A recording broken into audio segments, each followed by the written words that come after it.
Untuk apa masuk jadi Dewan Pembina, menjadi struktur dan menjadi kader partai, kalau Jokowi sudah bisa mengorkestrasi bagaimana PSI ke depan? Kita bisa cek satu persatu, bahkan logo yang terbaru dari PSI, itu adalah pikirannya Jokowi, partai super terbuka. Itu orang tahu, sejak beberapa bulan yang lalu, ini kan gagasan Jokowi. Ini kongres pertama ya? Kongres pertama. Saya ingat ada sebuah partai politik juga sedang kongres pertama. Tadi saya lihat-lihat, apakah lambangnya Gapcraft berubah jadi kancil atau enggak? Ternyata enggak. Masih. Enggak. Saya pikir kan saking kreatifnya ini nanti yang sana berubah jadi, bukan saya ngomong, yang di sini ntar jadi kancil. Wah, Jokowi itu adalah PSI dan Jokowi PSI adalah PSI. Ya, Jokowi adalah PSI dan PSI adalah Jokowi. Saya kira perdebatan soal apakah akan menjadi kader, akan menjadi anggota, apakah akan menjadi Dewan Pembina menjadi tidak relevan karena secara explicitly, secara gestur dari statement dan gerakan politiknya, Jokowi sudah mempertegas bahwa Jokowi akan mendukung total PSI dan akan bekerja keras untuk PSI. Itu bagi saya lebih dari sekedar kartu keanggotaan. Itu lebih dari sekedar apakah struktur partai itu akan berlaku untuk Jokowi. Itulah yang saya sebutkan. Jadi seminggu dua minggu ini memang satu-satunya momen politik yang ditunggu oleh publik adalah soal Jokowi. Karena Jokowi inilah kemudian bicara tentang exposure, bagaimana PSI itu akan diproyeksikan di masa-masa yang akan datang. Bagi saya, Kongres PSI hari ini sampai besok katanya, itu hanya sebatas mengkonfirmasi bahwa ini partai adalah partainya Jokowi. Apakah kolaborasi antara Jokowi dan juga PSI ini akan mampu membendung dan juga menjadi kontestan baru di perpolitikan tanah air? Kan setidaknya bahwa spekulasi apakah Jokowi akan bergabung dengan partai manapun itu kan selesai hari ini. Ketika Jokowi secara terbuka, secara eksplisit mengatakan akan mendukung secara total PSI. Kalau dulu kan Jokowi dikaitkan dengan Golkar, sempat juga dikaitkan dengan Gerindra, sempat juga dikaitkan dengan PAN, sempat juga dikaitkan dengan P3 dan seterusnya. Ketika forum hari ini ada pesan kebangsaan dari Jokowi yang notabene-nya bukan kader resmi dari PSI, ini kan jelas bahwa partai ini sebenarnya adalah exposure dan karpet merah yang sengaja dipersiapkan oleh PSI hanya untuk Jokowi. The one and only partai ini kiblat politiknya adalah Jokowi dan tak lebih. Nah, yang menarik adalah tentu dengan adanya pernyataan secara eksplisit kayak gini, segala apapun yang terkait dengan Jokowi ke depan, exposure termasuk juga kalau ada kritikan, serangan-serangan, saya kira kader PSI akan pasang badan.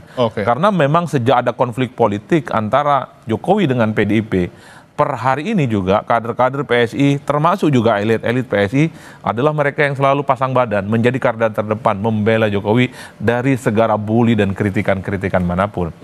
Gapcraft lahir dari sebuah ruangan kecil di sebelah ruangan saya. Kalau nggak percaya tanya.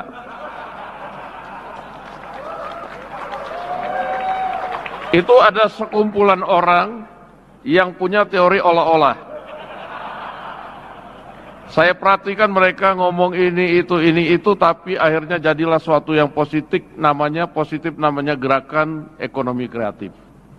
Pasca Pilpres setelah Jokowi tak lagi jadi presiden, sangat kelihatan sekali di media sosial, di media mainstream, dan di debat-debat terbuka yang selalu memberikan dukungan secara total ke Pak Jokowi, ya tidak ada partai yang lain kecuali PSI. Inilah yang saya sebut, Jokowi dan PSI adalah dua sisi yang tidak bisa dipisahkan.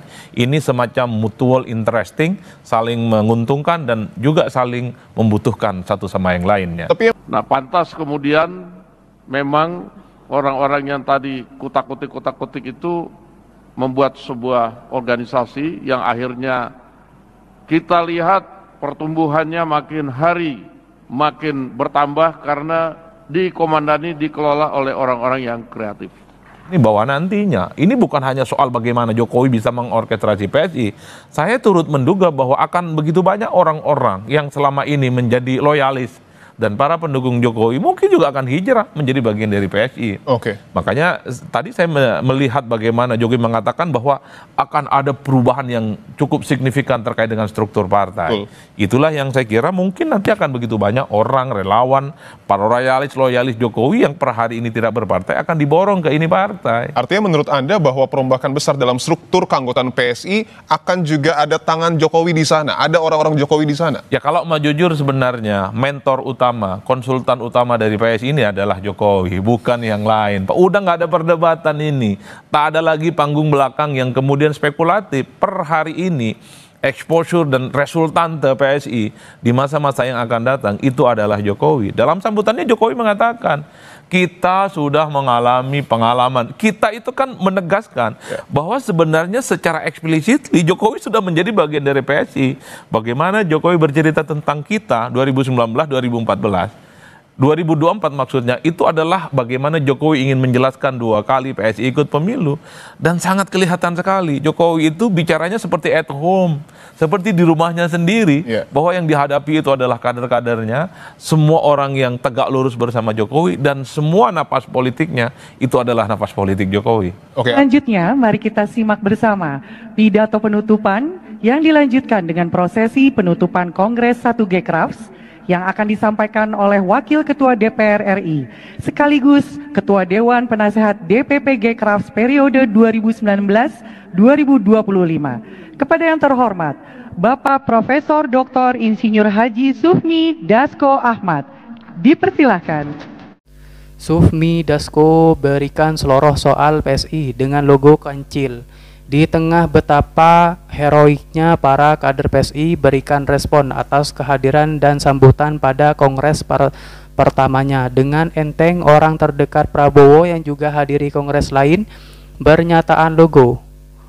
Petinggi Gerindra ini seakan smash PSI dengan sebutan kancil. Logo aja berubah-ubah sesuai dengan sifat penasehatnya. Saint Kerry blok kanan.